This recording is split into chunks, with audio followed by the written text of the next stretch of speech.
Hi folks, and earlier this week, depending upon when you're looking at this video, I asked a question in the Facebook group saying, according to Greg McMillan, what were the 3 predictors of racing success? And the answer to that was the number 1 predictor is your pace at lactate threshold, number 2 is running economy, and number 3 is VO2 max.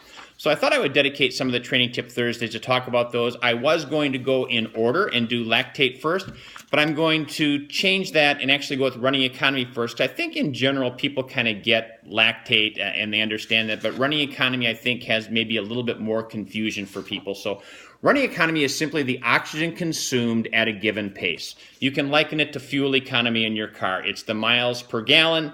This is kind of like the miles you get per liter of oxygen, although you probably couldn't run a mile on a liter of oxygen. You get it. It's the oxygen consumed at a given pace. And the better your running economy, the better and more effective you're going to be able to run. I would tell you, I think that's one of the key differences between the elites and everybody else is that their running economy is normally very, very good. Some of that is because they're genetically predisposed to that. A lot of it is because they really work at that because you want to be very, very efficient to get the most miles per gallon. So how do you do that? Well, running form counts. It counts a lot. When you look at the elites, their running form is typically very, very good because good running form means you're going to waste very little energy. As an example, there's something called vertical oscillation. It is how much up and down you are in your movement as opposed to going straight forward. If you were to watch an elite, you could pretty much put something on top of their head and it will barely move. It's very even. Most recreational runners will have some degree of bounce. I read someplace that the average runner will do an extra 2 miles in the course of a marathon going up. That's just wasted energy. So the more that you can be efficient in going forward, you're going to waste a lot of energy. In fact, if you want some proof, look at, generally speaking, when you see little kids running, their running form is normally really, really good. So all of us probably had really great running form at one point in time because we're born that way. Your body wants to run efficiently. The problem is, things happen as we get older. We're sitting a lot. We start to lose strength in the muscles and flexibility. And those are the things that try and affect your running form. So how can you change those? Well, core work, strength work, flexibility, drills are all things that you can do to help make yourself more efficient. I will tell you that although there are some things from a running form standpoint that you can think about and try and make those better when you run, in general, not a good idea.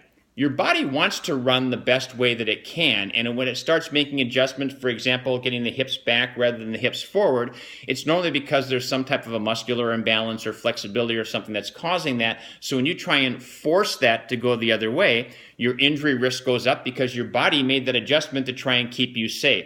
So what you want to do is try and solve the underlying issue of why am I running like that?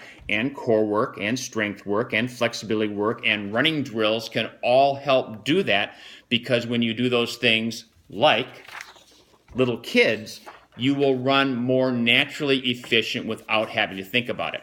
Now, there's other ways to improve running economy as well. Run more.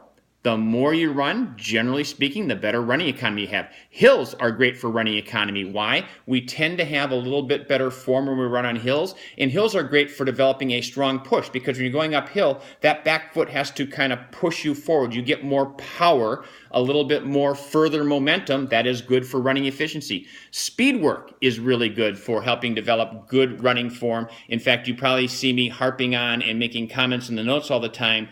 Here's the pace, but it's got to be controlled and smooth. And the reason is if it's not controlled and smooth, we're losing part of the purpose of the workout. Part of the purpose of speed work is to kind of run better. We do run better when we're running a little bit faster. So I would rather have people running smooth and controlled and feeling strong with how they're running and be a few seconds off of what the pace was than hitting the pace but running sloppily. And then finally, strides. Same type of thing. It's fast work, it's short work, it's quick work. So when you're running strides, you should also think about feeling good and feeling smooth. So those help me as well. So I hope that explains running economy a little bit and then some of the things that you might be able to do to make your running economy better, which is going to make you a faster runner.